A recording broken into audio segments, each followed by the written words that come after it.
Indian army अब AK-203 से lace होना शुरू हो गई है। ये दुनिया की सबसे एडवांस राइफल्स में से एक है। भारतीय सेना को भारत में बनी ऐसी 35,000 राइफल्स मिल चुकी हैं। लेकिन क्या आपको पता है कि ये राइफल्स भारत में एक रशियन कंपनी से लाइसेंस लेकर उनकी टेक्नोलॉजी का इस्तेमाल करके बनाई जा रही हैं। अभी कुछ सालों पहले तक इंडियन आर्मी या तो विदेश से राइफल्स मंगाती थी या फिर वो देश में बनी एक ऐसी राइफल का यूज करती थी जिससे निकली गोली लगने के बाद भी ये कंफर्म नहीं हो पाता था कि जिसे गोली लगी है वो मर चुका है। और कारगिल के युद्ध तक में इसी राइफल का इस्तेमाल किया गया था। आखिर ऐसा क्या है कि हम न्यूक्लियर सबमरीन्स तो बना रहे हैं लेकिन एक एडवांस राइफल नहीं बना पा रहे हैं। आज़ादी के बाद आज तक इंडिया खुद की स्वदेशी राइफल को प्रोड्यूस नहीं कर पाया है। एडवांस राइफल्स की इस कमी को 1962 की इंडो चाइना वॉर में इंडिया की हार को बड़ी वजह माना जाता है। आज के इस वीडियो में मैं आपको ये बताने वाला हूं कि आखिर ऐसी क्या वजह है कि आज भी इंडिया को एक एडवांस असॉल्ट राइफल बनाने के लिए दूसरे देशों का मुंह देखना पड़ता है। भारत के पास राइफल बनाने की अपनी टेक्नोलॉजी क्यों नहीं है? इन सारी बातों को जानने के लिए देखना पड़ेगा हमारे देश में राइफल्स के डेवलपमेंट के इतिहास को। तो वीडियो को बिल्कुल भी स्किप मत कीजिएगा, क्योंकि अपना इतिहास नहीं जानोगे तो खुद को कैसे पहचानोगे। 19वीं सदी में जब अंग्रेजों ने भारत पर कब्जा किया था तब यूरोपियन देशों में एक दूसरे से आगे निकलने की होड़ मची हुई थी। इस होड़ में कई एडवांस हथियारों को भी बनाया गया था।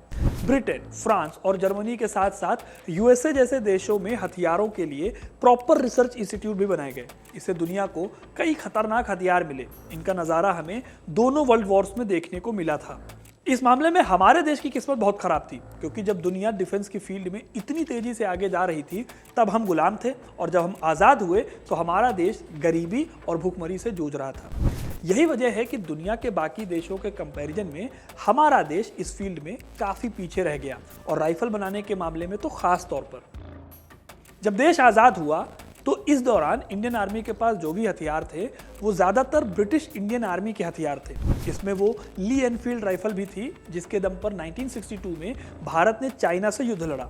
ये राइफल सेकेंड वर्ल्ड वॉर के टाइम पर खूब इस्तेमाल में लाई गई थी। लेकिन दोस्तों, 1962 में जब लड़ाई हुई थी तब सिचुएशन पूरी तरह से बदल गई थी। दुनिया के देश और भी मॉडर्न हथियारों को डेवलप कर रहे थे। वहीं गरीबी और रिसोर्सेज की कमी के चलते इंडियन गवर्नमेंट ने इस तरफ बहुत ज़्यादा ध्यान नहीं दिया। इसका रिजल्ट ये हुआ कि चाइना के SKS कार्बाइन और टाइप 56 राइफल्स का मुकाबला ली एनफील्ड राइफल्स नहीं कर पाए। इस युद्ध में हार के बाद भारत में हथियारों के मॉडर्नाइजेशन की एक बहस शुरू हुई। ली एनफील्ड राइफल्स को इसके बाद सर्विस से हटा लिया गया। इसके बाद दो राइफल्स को इंडियन आर्मी के लिए इंट्रोड्यूस किया गया। पहली थी ईशा-4 2A। ये भी ब्रिटिश राइफल थी जिनका इस्तेमाल इंडो चाइना वॉर के बाद इस्तेमाल होना शुरू हुआ। वहीं दूसरी राइफल थी L1A1 SLR राइफल। इस राइफल को इंडिया में ही डेवलप करने की कोशिश की गई थी। ये पहली पहल थी जब इंडिया में किसी राइफल को बनाने की कोशिश की गई। असल में 1960s में एक सेमी ऑटोमेटिक राइफल्स बनाने की बात रखी गई। इसके लिए armament research and development establishment ने ऑस्ट्रियन, बेल्जियन और ब्रिटिश FAL राइफल्स की स्टडी करके एक नई राइफल बनाने के प्रोजेक्ट पर काम कर रही थी। लेकिन आगे चलकर इस प्रोजेक्ट पर बात नहीं बनी और इसे बंद करना पड़ गया।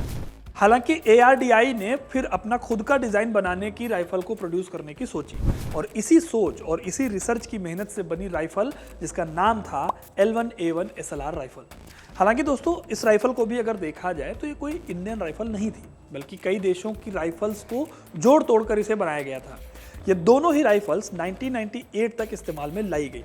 उसके बाद इन्हें आर्मी से डिसकंटिन्यू करके CRPF और दूसरी पुलिस फोर्सेस को ट्रांसफ़र कर दिया गया।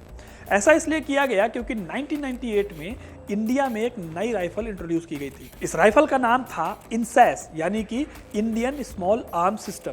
1998 में शुरू की गई ये राइफल्स आज भी इंडियन आर्मी में इस्तेमाल में लाई जाती है। आपको याद ही होगा कि साल 1999 में भारत और पाकिस्तान के बीच कारगिल की जंग लड़ी गई थी। इस जंग में इंडियन आर्मी ने इन्हीं INSAS राइफल्स का इस्तेमाल किया था। INSAS राइफल्स को तो वैसे बहुत एडवांस माना जाता था, लेकिन इसके बावजूद जब कारगिल की जंग हुई तो बेहद ठंडे इलाके में इन बंदूकों की मैगजीन टूट जाने की रिपोर्ट्स आई। इसके साथ ही ये राइफल्स अपने आप ऑटोमेटिक मोड में चली जाती थी, जो कि एक बहुत बड़ी प्रॉब्लम थी। और इसके साथ ही शूट करते वक्त कई बार सोल्जर्स की आंखों में इस बंदूक से ऑयल स्प्रे हो जाता था। साल 2001 में इन सब कमियों को दूर करने के लिए इंसास का 1B1 वेरिएंट भी इंट्रोड्यूस किया गया ताकि कारगिल के वॉर के दौरान जो प्रॉब्लम्स आई थी उनकी प्रॉब्लम्स को सॉल्व किया जा सके। लेकिन दोस्तों ये दिक्कतें फिर भी कम नहीं हुई। रिपोर्ट्स बताती हैं कि इंसास की एक गोली अपने टारगेट को मारने के लिए काफ़ी नहीं होती।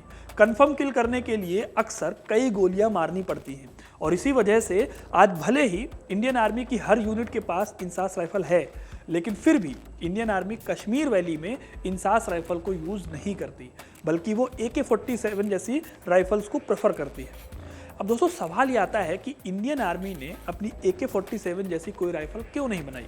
यहाँ तक कि इंसास जैसी राइफल को भी इंडिया में भले ही बनाया गया हो, लेकिन इसकी टेक्नोलॉजी भी रशिया की AKM राइफल्स को देखकर ही डेवलप किया गया था।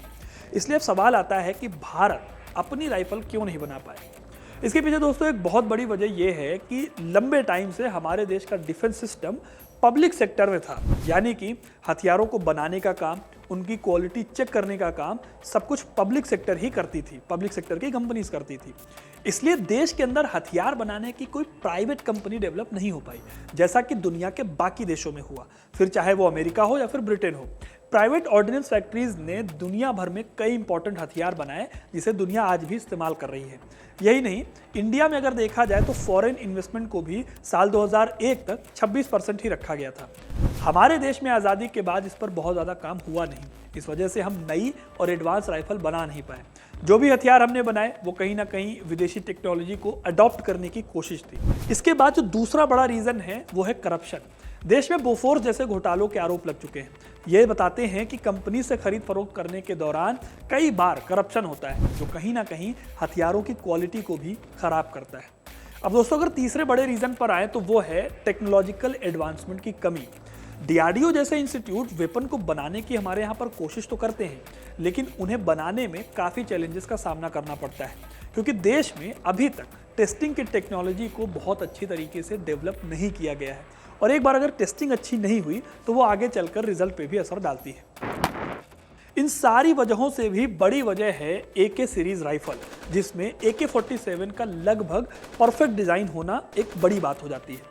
देखा जाए तो 1940 के बाद जब से AK-47 सीरीज राइफल्स आई हैं, तब से इनकी बेसिक टेक्नोलॉजी में कोई बहुत बड़ा इनोवेशन नहीं हुआ है। जो भी बदलाव होते हैं वो या तो डिज़ाइन में हो जाते हैं या फिर राइफल की स्पेसिफिकेशन में किए जाते हैं, और एक तरह से मान लिया गया है आज के टाइम पर कि असॉल्ट राइफल की एक परफेक्ट टेक्नोलॉजी बन चुकी है। इसीलिए हम इंडियन डेवलपर्स को पूरी तरह से ब्लेम भी नहीं कर सकते कि वो एक नई डिज़ाइन के साथ नहीं आ पाए, क्योंकि राइफल का लगभग परफेक्ट डिज़ाइन आजकल मार्केट में मौजूद है। तो दोस्तों ये थी कहानी कि भारत अपनी AK-47 जैसी कोई गन क्यों नहीं बना सका। आपको कहानी कैसी लगी हमें कमेंट करके ज़रूर बताइएगा। वीडियो को लाइक और शेयर करना ना भूलें, और ऐसी इंटरेस्टिंग कहानियों के लिए हिस्ट्री कनेक्ट को सब्सक्राइब ज़रूर करें। धन्यवाद।